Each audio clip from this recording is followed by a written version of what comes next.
జై శ్రీమన్నారాయణ. అందరూ తమ తమ ఛానల్స్ని సబ్స్క్రైబ్ చేసుకోమని చెప్తూ ఉంటారు. మనం అలా చెప్పుకోవలసిన అవసరం లేదని నేను అనుకుంటాను. ఎందుకంటే ఇది మనందరి బాధ్యత మరియు హక్కు. వారి వారి ఇష్టాయిష్టాల మీద ఆధారపడి ఉంటుంది కాబట్టి నేను అలా అడగను. కానీ దీన్ని షేర్ చేయమని వినయంగా అర్థిస్తున్నాను. ఎందుకంటే మీరు ఎదుటివారికి ఇచ్చిన ఈ ఫలం గొప్పదైన జ్ఞానం. ఇది అందరికీ అందాలి, అందరూ తరించాలి. ఇప్పుడు మనం గాయత్రీ రామాయణంలో 20వ శ్లోకాన్ని తెలుసుకునే ప్రయత్నం చేస్తున్నాం. శ్లోకం: ప్రణమ్య దేవతాభ్యచ్చ బ్రాహ్మణేభ్యచ్చ మైథిలి బద్ధాంజలి పుటాచేద మువాచాగ్ని సమీపతః. ప్రణమ్య దేవతాభ్యచ్చ బ్రాహ్మణేభ్యచ్చ మైథిలి బద్ధాంజలి పుటాచేద మువాచాగ్ని సమీపతః.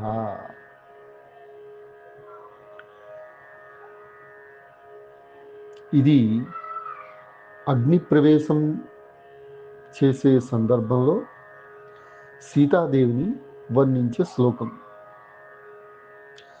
ఆమె ముందు దేవతలను బ్రాహ్మణులను నమస్కరించి భక్తి వినయాలతో అగ్నిదేవుని ముందు మాట్లాడటం ఆమె మహోన్నత స్వభావాన్ని గౌరవభావాన్ని సూచిస్తుంది.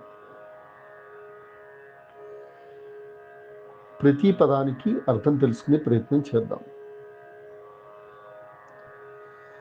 ప్రణమ్య నమస్కరించి, దేవతాభ్యః చ దేవతలకు కూడా,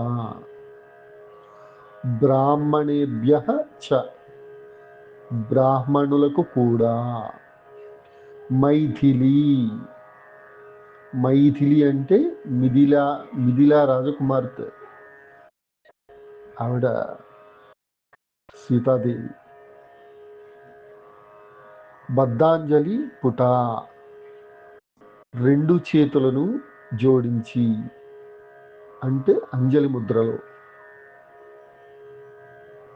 చ ఇదం ఉవాచ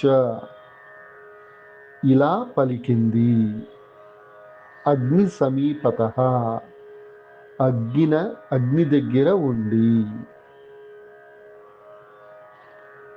ఇట్లా ప్రతి పదార్థానికి అర్థం వస్తుంది. ఇప్పుడు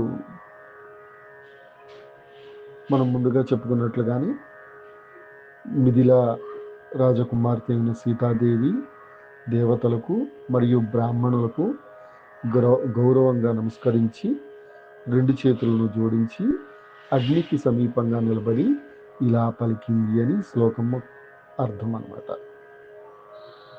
ఓకేనా? జై శ్రీమన్నారాయణ.